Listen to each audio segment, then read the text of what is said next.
ನಮಸ್ಕಾರ ಸ್ನೇಹಿತರೆ.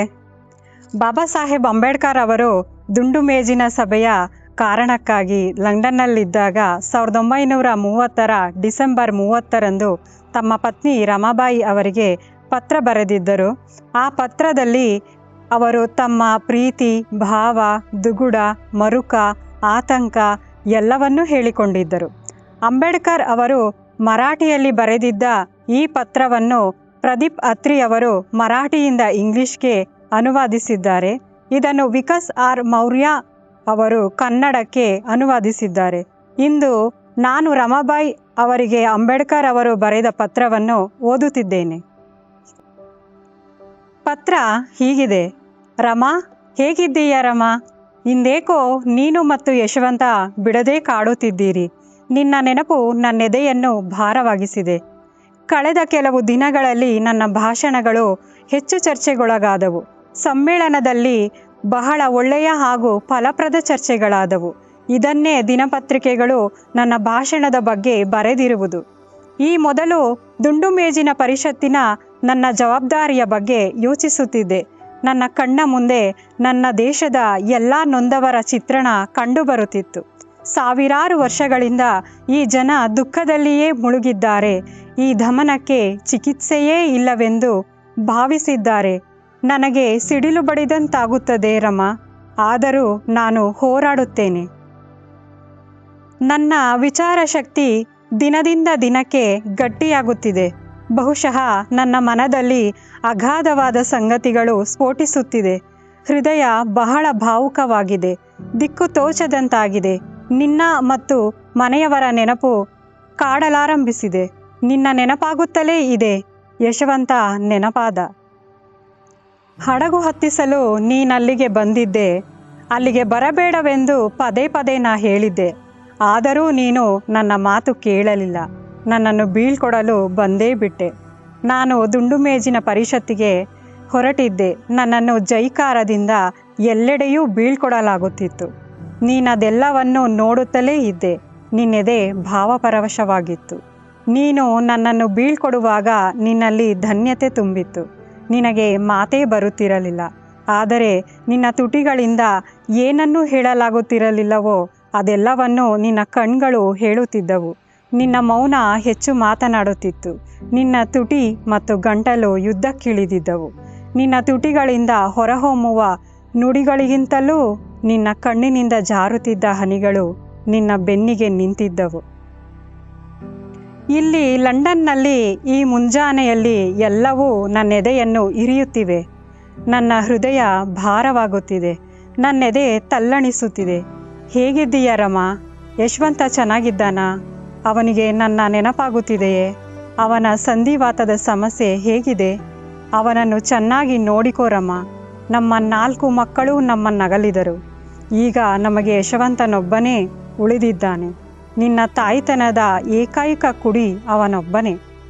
ನಾವು ಅವನನ್ನು ಉಳಿಸಿಕೊಳ್ಳಬೇಕಿದೆ. ಯಶವಂತ ಜೋಪಾನ. ಅವನನ್ನು ಚೆನ್ನಾಗಿ ಓದಿಸು. ರಾತ್ರಿಯಿಡೀ ಎಚ್ಚರವಾಗಿ ಓದಲು ಹಚ್ಚು ರಮಾ. ನನ್ನ ತಂದೆ ರಾತ್ರಿ ಹೊತ್ತಲ್ಲಿ ಓದಲು ಎಬ್ಬಿಸುತ್ತಿದ್ದರು. ನನಗೆ ಶಿಸ್ತು ಕಲಿಸಿದ್ದೇ ನನ್ನಪ್ಪ. ನಾನು ಮೇಲೆದ್ದು ಓದಲು ಕುಳಿತಾಗ ಅವರು ಮಲಗುತ್ತಿದ್ದರು. ಆರಂಭದಲ್ಲಿ ರಾತ್ರಿ ಸಮಯ ಎದ್ದು ಓದುವುದು ಹಿಂದು ಮುಂದು ಯೋಚಿಸುತ್ತಾ ನಾನು ಸೋಮಾರಿಯಾಗಿದ್ದೆ. ಈ ಸಮಯದಲ್ಲಿ ಓದುವುದಕ್ಕಿಂತ ಮಲಗುವುದೇ ಹೆಚ್ಚು ಸುಖಕರವಾಗಿತ್ತು. ದಿನ ಕಳೆದಂತೆಲ್ಲ ಜೀವನದಲ್ಲಿ ಮಲಗುವುದಕ್ಕಿಂತ ಓದುವುದೇ ಹೆಚ್ಚಾಯಿತು. ಇದರ ಶ್ರೇಯಸ್ಸು ನನ್ನಪ್ಪನಿಗೇ ಹೋಗಬೇಕು. ಹಾಗಾಗಿ ನನ್ನ ಜ್ಞಾನದ ಜ್ವಾಲೆ ಇಂದಿಗೂ ಉರಿಯುತ್ತಲೇ ಇದೆ. ನನ್ನಪ್ಪ ದೀಪದ ಎಣ್ಣೆಯಂತೆ ಸುಟ್ಟುಕೊಳ್ಳುತ್ತಲೇ ಹೋದರು.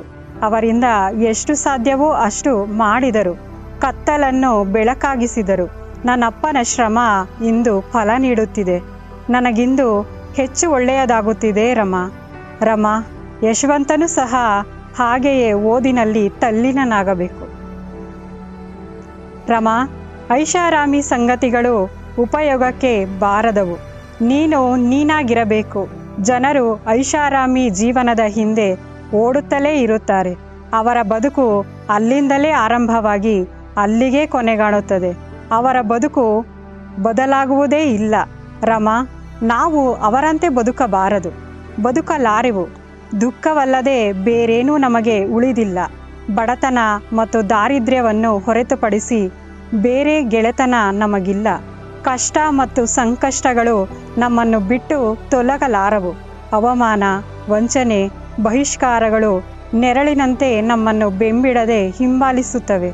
ನಮಗಾಗಿ ಕೇವಲ ಕತ್ತಲಿದೆ, ದುಃಖದ ಸಮುದ್ರವಿದೆ. ನಮಗಾಗಿ ನಾವೇ ಸೂರ್ಯನ ಉದಯಿಸಿಕೊಳ್ಳಬೇಕು. ರಮ, ನಮ್ಮ ದಾರಿಯನ್ನು ನಾವೇ ಮಾಡಿಕೊಳ್ಳಬೇಕು.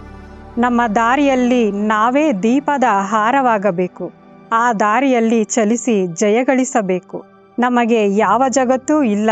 ನಮ್ಮ ಜಗತ್ತನ್ನು ನಾವೇ ಕಟ್ಟಿಕೊಳ್ಳಬೇಕು. ನಾವು ಹೀಗೆ ಬದುಕಬೇಕು ರಮ. ಅದಕ್ಕಾಗಿಯೇ ಯಶವಂತನನ್ನು ಚೆನ್ನಾಗಿ ಓದಿಸಬೇಕೆಂದು ಹೇಳಿದೆ. ಅವನ ಉಡುಗೆಯ ಬಗ್ಗೆ ಜಾಗರೂಕಳಾಗಿರು. ಎಲ್ಲ ಸಂಗತಿಯನ್ನು ಅರ್ಥ ಮಾಡಿಸು. ಅವನ ಮನದಲ್ಲಿ ಶ್ರದ್ಧೆ ಮೂಡುವಂತೆ ಮಾಡು. ನಿನ್ನ ನೆನಪು ಇನ್ನಿಲ್ಲದಂತೆ ಕಾಡುತ್ತಿದೆ. ಯಶವಂತನ ನೆನಪು ಕಾಡುತ್ತಿದೆ. ನನಗೊಂದೂ ಅರ್ಥವಾಗುತ್ತಿಲ್ಲ. ನಿನ್ನ ಪರಿಸ್ಥಿತಿ ನನಗರ್ಥವಾಗುತ್ತಿಲ್ಲವೆಂದಲ್ಲ ರಮ. ನೀನು ಬೆಂಕಿಯಲ್ಲಿ ಬೇಯುತ್ತಿರುವುದು ನನಗೆ ತಿಳಿಯುತ್ತಿದೆ. ನೀನು ಉದುರುತ್ತಿರುವ ಎಲೆಯಂತೆ ಜೀವನವನ್ನು ಕಳೆಯುತ್ತಿದ್ದೀಯೆ ಎಂಬುದು ನನಗರಿವಿದೆ. ಆದರೆ ನಾನೇನು ಮಾಡಲಿ ರಮ? ಒಂದು ಕಡೆ ದಟ್ಟ ದಾರಿದ್ರ್ಯ, ಮತ್ತೊಂದು ಕಡೆಗೆ ನನಗೆ ನಾನೇ ಹಠದಿಂದ ಮಾಡಿಕೊಂಡಿರುವ ಪ್ರತಿಜ್ಞೆ ಜ್ಞಾನದ ಪ್ರತಿಜ್ಞೆ. ಜ್ಞಾನವೆಂಬ ಸಮುದ್ರವನ್ನು ಹಿಂಡುತ್ತಿದ್ದೇನೆ. ಇನ್ಯಾವುದರ ಬಗ್ಗೆಯೂ ನನಗೆ ಯೋಚನೆ ಇಲ್ಲ. ನಾನು ಪಡೆದಿರುವ ಈ ಸಾಮರ್ಥ್ಯದಲ್ಲಿ ನಿನ್ನದೂ ಪಾಲಿದೆ. ನೀನು ನನ್ನ ಪಕ್ಕ ಕುಳಿತು ನನ್ನ ಪ್ರಪಂಚವನ್ನು ಎತ್ತಿ ಹಿಡಿದಿರುವೆ. ನೀನು ನಿನ್ನ ಪವಿತ್ರ ಕಣ್ಣೀರನ್ನು ಚಿಮುಕಿಸುತ್ತಾ ನನ್ನ ಮನೋಬಲವನ್ನು ಉತ್ತೇಜಿಸುತ್ತಿರುವೆ. ಆದ್ದರಿಂದಲೇ ನಾನು ಅದ್ಯಾವುದಕ್ಕೂ ಭಯಪಡದೆ ಜ್ಞಾನದ ಅನಂತ ಸಾಗರವನ್ನು ಹೀರಿಕೊಳ್ಳುವವನಾಗಿದ್ದೇನೆ. ಸತ್ಯ ಹೇಳಬೇಕೆಂದರೆ ರಮ, ನಾನು ಕಠೋರಿಯಲ್ಲ. ಕೆಲವರು ಅದನ್ನು ಹಿಂಸೆ ಎಂದರೂ ಸಹ ದಾರಿದ್ರ್ಯದ ರೆಕ್ಕೆಗಳನ್ನು ಚಾಚುತ್ತಾ ಆಗಸದಲ್ಲಿ ಹಾರುತ್ತಿದ್ದೇನೆ. ನನ್ನ ಮನಸ್ಸು ಗಾಯಗೊಂಡಿದೆ. ನನ್ನ ಕೋಪವು ಕೆಂಡವಾಗಿದೆ. ನನಗೂ ಹೃದಯವಿದೆ ರಮ. ನಾನು ಮರುಗುತ್ತೇನೆ. ಆದರೆ ಬದಲಾವಣೆ ಎಂಬ ಕ್ರಾಂತಿಗೆ ಗಂಟು ಬಿದ್ದಿದ್ದೇನೆ. ಹಾಗಾಗಿ ನನ್ನ ಭಾವನೆಗಳನ್ನು ಚಿತೆಗೇರಿಸಬೇಕಿದೆ. ಅದರ ಬಿಸಿ ನಿನಗೂ ಮತ್ತು ಯಶವಂತನಿಗೂ ಕೆಲವೊಮ್ಮೆ ತಟ್ಟುತ್ತದೆ. ಇದು ಸತ್ಯ. ಆದರೆ ರಮ, ಈ ಬಾರಿ ನಾನು ಎಡಗೈಯಲ್ಲಿ ಬರೆಯುತ್ತಾ ಬಲಗೈಯಲ್ಲಿ ನನ್ನ ಕಣ್ಣೀರನ್ನು ಒರೆಸಿಕೊಳ್ಳುತ್ತಿದ್ದೇನೆ. ನಮ್ಮ ಸಣಕಲು ಮಗನನ್ನು ಚೆನ್ನಾಗಿ ನೋಡಿಕೋ ರಮ. ಅವನನ್ನು ಹೊಡೆಯಬೇಡ. ನಾನವನನ್ನು ಹೊಡೆದಿದ್ದೆ. ಅದನ್ನೆಂದಿಗೂ ಅವನಿಗೆ ನೆನಪಿಸಬೇಡ. ನಿನ್ನ ಹೃದಯದ ಏಕೈಕ ತುಣುಕವನು. ಧಾರ್ಮಿಕ ಗುಲಾಮಗಿರಿ, ಆರ್ಥಿಕ ಮತ್ತು ಸಾಮಾಜಿಕ ಯಾಜಮಾನ್ಯ ಹಾಗೂ ಮನುಷ್ಯರ ಮಾನಸಿಕ ಗುಲಾಮಗಿರಿಯ ಮೂಲವನ್ನು ನಾನು ಹುಡುಕಬೇಕಿದೆ. ಇವುಗಳು ಮಾನವರ ಜೀವನವನ್ನು ಬದಲಾಯಿಸುವುದಿಲ್ಲ. ಇವುಗಳನ್ನು ಸಂಪೂರ್ಣವಾಗಿ ಸುಟ್ಟು ಮಣ್ಣು ಮಾಡಬೇಕು. ಇವುಗಳನ್ನು ಸಮಾಜದ ಸ್ಮೃತಿಯಿಂದ ಹಾಗೂ ಆಚರಣೆಗಳಿಂದ ನಿರ್ಮೂಲನೆ ಮಾಡಬೇಕಾಗಿದೆ. ರಮ, ನೀನು ಈ ಪತ್ರವನ್ನು ಓದುತ್ತಿರುವಾಗ ನಿನ್ನ ಕಣ್ಣಲ್ಲಿ ನೀರು ಜಿನುಗುತ್ತಿರುತ್ತದೆ. ಗಂಟಲು ಕಟ್ಟಿಕೊಂಡಿರುತ್ತದೆ. ನಿನ್ನೆದೆ ಬಡಿದುಕೊಳ್ಳುತ್ತಿರುತ್ತದೆ. ತುಟಿಗಳು ನಡುಗುತ್ತಿರುತ್ತವೆ. ಮನದಲ್ಲಿ ಮೂಡುವ ಮಾತು ತುಟಿಗೆ ಬಾರದಂತಾಗಿರುತ್ತದೆ. ನೀನು ತಳಮಳಗೊಂಡಿರುತ್ತೀಯೆ. ರಮ, ನೀನು ನನ್ನ ಬಾಳಿನಲ್ಲಿ ಬರದಿದ್ದರೆ ಅದೇನಾಗುತ್ತಿತ್ತೋ? ನನ್ನ ಬಾಳ ಸಂಗಾತಿಯಾಗಿ ನಿನ್ನನ್ನು ಭೇಟಿಯಾಗದಿದ್ದರೆ ಅದೇನಾಗುತ್ತಿತ್ತೋ ಕಾಣೆ. ಸುಖವನ್ನೇ ಬಯಸುವ ಮಹಿಳೆಯಾಗಿದ್ದರೆ ಅವಳು ನನ್ನನ್ನು ಬಿಟ್ಟು ಹೋಗುತ್ತಿದ್ದಳೇನೋ. ಅರೆಹೊಟ್ಟೆಯಲ್ಲಿ ಮಲಗಲು, ಹಸುವಿನ ಸಗಣಿಯನ್ನು ತರಲು ಯಾರು ತಾನೇ ಇಷ್ಟಪಡುತ್ತಾರೆ? ಮುಂಬೈ ನಗರದಲ್ಲಿ ಒಲೆಗೆ ಬೆರಣಿ ತರಲು ಯಾರು ಬಯಸುತ್ತಾರೆ? ಹರಿದ ಬಟ್ಟೆಯನ್ನು ಹೊಲೆಯುತ್ತಾ ಅಷ್ಟೇ ಅಲ್ಲ, ಒಂದೇ ಒಂದು ಬೆಂಕಿ ಪೊಟ್ಟಣದಲ್ಲಿ ತಿಂಗಳಿಡೀ ಕಳೆಯುತ್ತಾ ಒಂದಿಷ್ಟು ಎಣ್ಣೆ, ಕಾಳು, ಉಪ್ಪಿನೊಂದಿಗೆ ಜೀವನ ಸಾಗಿಸಲು ಯಾರು ತಾನೇ ಇಷ್ಟಪಡುತ್ತಾರೆ? ಅಂದರೆ ಈ ಬಡತನದ ಬೇಗೆಯು ನಿನಗೆ ಹಿಡಿಸದಂತಾಗಿ ಬಿಟ್ಟಿದ್ದರೆ ಏನು ಕತೆ? ನಾನು ತುಂಡು ತುಂಡಾಗಿ ಹರಿದು ಹೋಗುತ್ತಿದ್ದೆ. ನನ್ನ ಗಟ್ಟಿತನ ಬಿರುಕು ಬಿಡುತ್ತಿತ್ತು. ನೀನಿಲ್ಲದಿದ್ದರೆ ನನ್ನ ಹೆಬ್ಬಯಕೆಯ ಉಬ್ಬರವಿಳಿತಗಳು ಸಣ್ಣ ಗಾಳಿಗೂ ಹಿಂದೆ ಸರಿದು ಕಣ್ಮರೆಯಾಗುತ್ತಿತ್ತು. ನನ್ನ ಕನಸುಗಳ ಕ್ರೀಡಾಕೂಟ ಸಂಪೂರ್ಣವಾಗಿ ನಾಶವಾಗುತ್ತಿತ್ತು. ರಮಾ, ನನ್ನ ಜೀವನದ ರಾಗ ಲಯ ಕಳೆದುಕೊಳ್ಳುತ್ತಿತ್ತು. ಎಲ್ಲವೂ ಅದಲು ಬದಲಾಗುತ್ತಿತ್ತು. ಸರ್ವಸ್ವವೂ ದುಃಖಮಯವಾಗುತ್ತಿತ್ತು. ಬಹುಶಃ ನಾನು ಊನಗೊಂಡ ಸಸ್ಯವಾಗುತ್ತಿದ್ದೆ. ನೀನು ನನ್ನನ್ನು ನೋಡಿಕೊಳ್ಳುವಂತೆಯೇ ನಿನ್ನನ್ನು ನೋಡಿಕೋ. ನಾನು ಶೀಘ್ರದಲ್ಲಿಯೇ ಹಿಂತಿರುಗಿ ಬರುತ್ತೇನೆ. ಚಿಂತಿಸಬೇಡ. ಎಲ್ಲರನ್ನೂ ಕೇಳಿದೆ ಎಂದು ತಿಳಿಸು.